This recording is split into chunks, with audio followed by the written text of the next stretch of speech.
दुनिया भर में जासूसी का निज़ाम आज भी कायम है। बरसगीर की फिल्मों, ड्रामों और नावलों के मुताबिक तो जासूस शायद कोई ऐसा शख्स होता है जो दुश्मन मुल्क में खुफिया तौर पर दाखिल होकर वहाँ चंद मुकामात की तस्वीर और मालूमात मुहैया करता है। मुमकिन है किसी दौर में ऐसा हो, लेकिन जदीद टेक्नोलॉजी की वजह से अब ये काम बहुत छोटा मालूम होता है। दुनिया भर की खुफिया एजेंसियां और रियासतें अपने जासूसों को दूसरे ममालिक में अहम ओहदों तक पहुंचाती हैं, क्योंकि जब कोई अहम ओहदे पर होगा तो ही वो अपने असल मालिक या असल मुल्क के मफादात का तहफ़्फ़ुज़ कर सकेगा।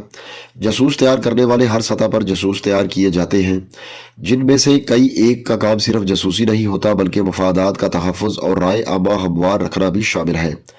दुनिया भर में ऐसे कई नामवर जासूस सामने आए जिनका ताल्लुक मीडिया से था, और उन्होंने तज्जिया की बुनियाद पर ना सिर्फ राय आमा हमवार की बल्कि शोहरत भी पाई।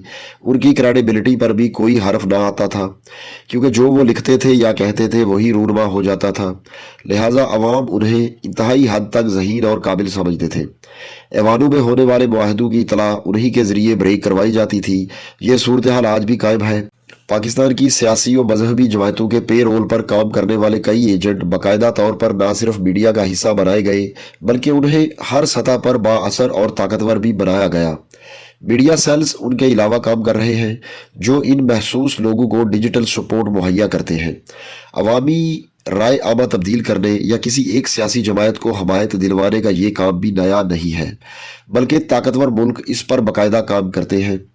दूसरी जानिब रियासती सतह पर आला ओहदों पर अपने एजेंट्स को पहुंचाना भी इसी तरीका वारदात में शामिल है। सफारतखानों से लेकर ऐवानों तक ताकतवर ममालिक भरपूर पैसा लगाते हैं, यहाँ तक कि एक ऐसा शख्स वजीर आजम के ओहदे तक पहुंचाया गया जो मुखालिफ मुल्क का एजेंट था। वो इस मुल्क के मालदार खानदान में पैदा हुआ, उसने यूनिवर्सिटी तक आला तालीम हासिल की, और इसी दौरान उसके जहन में एक महसूस नजरिया ने कब्जा जमा लिया। ये नज़रिया एक और मुल्क की पैदावार था।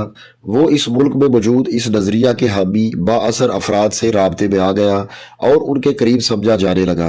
वो लोग उस वक़्त की सियासी क़यादत से जान छुड़ाना चाहते थे, लिहाजा उन्होंने इस शख्स को सपोर्ट करना शुरू कर दिया और उसके लिखे गए मज़ामीन पर उसे फ़ी हफ्ता के हिसाब से डॉलर भेजना शुरू कर दिए गए।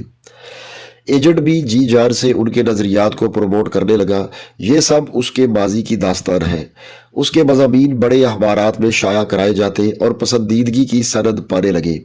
अगले मरहले में वो इलेक्शन लड़ा और रुकने असम्बली भी बन गया, जिसके साथ ही उसको आगे लाने वाले मुल्क ने उसका मुआवजा भी बढ़ा दिया और उसे माली तौर पर मजबूत करना शुरू कर दिया। उसे अपने मुल्क का दौरा कराया गया, जहां उसे इंतहाई कम वक्त में बाकायदा जासूसी की तरबियत दी गई।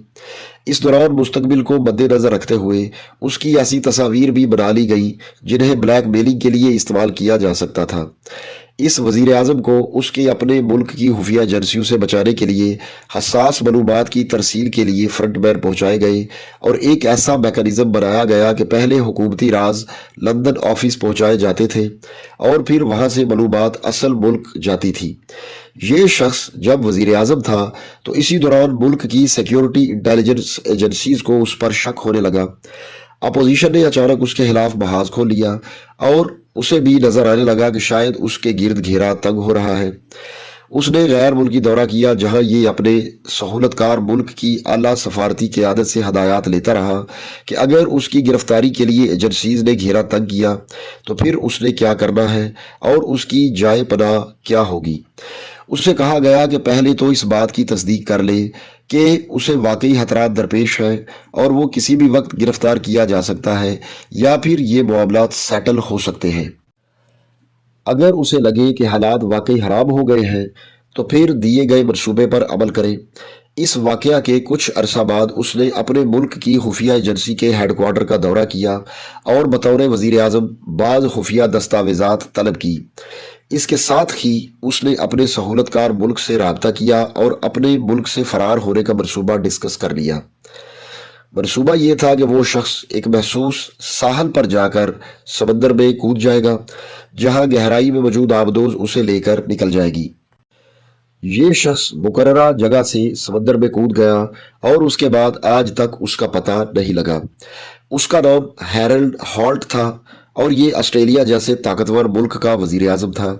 उसकी मौत के बाद एंथोनी ग्रे ने जासूस वजीर आजम नामी किताब लिखी जिसमें ये सारी दास्तान शामिल है। इस मालूमात का एक किरदार एक नेवी ऑफिसर था।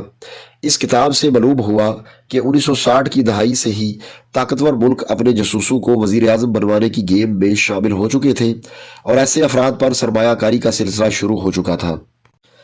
गालिब इम्कान है कि आज भी ये सिलसिला जारी है, क्योंकि अब सोशल मीडिया समेत ऐसे जदीद ज़राए दस्तयाब हैं जहां भारी रकम लगाकर किसी भी शख्स को देवता बनाकर पेश करना ज़्यादा मुश्किल नहीं है। हॉल्ट की कहानी बताने का मकसद ये भी वाजिया करना है कि डिजिटल मीडिया के इस दौर में जहां चंद मीडिया सेल बनाकर झूठी सच्ची मालूमात और फेक डाटा की बुनियाद पर किसी भी शख्स के हक में या खिलाफ राय आमा हमवार की जा सकती है, ये इतना खतरनाक है कि आप खुद अपनी मर्जी से किसी ऐसे शख्स की हमायत में वोट डाल सकते हैं जो मुल्क दुश्मन हो या किसी के पे रोल पर हो। हालिया आम इंतखाबात में हमारा वोट इसलिए भी इंतहाई अहम हो चुका है, लिहाजा किसी भी पार्टी या उम्मीदवार का इंतखाब महज इस बुनियाद पर ना करें कि वो बहुत हैंडसम है या बहुत भोला लगता है। यहाँ भोले और हैंडसम दोनों ही तैयार किए जाते हैं। सोशल मीडिया की मालूमात के बजाय अपने इलाके में मौजूद उम्मीदवार का जायजा लें और अंदाज़ा लगाएं कि कौन सा उम्मीदवार बेहतर है। नारू, तकारीर और फेक इमेज बिल्डिंग का शिकार होकर किसी ऐसे शख्स को वोट ना दें के बाद में पछताना पड़ जाए। दोस्तों, ये सैयद बदर सईद का कॉलम था जो 11 जनवरी 2024 को शाया हुआ। वीडियो अच्छी लगे तो लाइक करें, चैनल पर नए हैं तो सब्सक्राइब करें और घंटी को दबाएं ताकि हमारी तमाम वीडियोस के नोटिफिकेशंस आपको सबसे पहले मिलें। अगली वीडियो आने तक अल्लाह हाफिज़।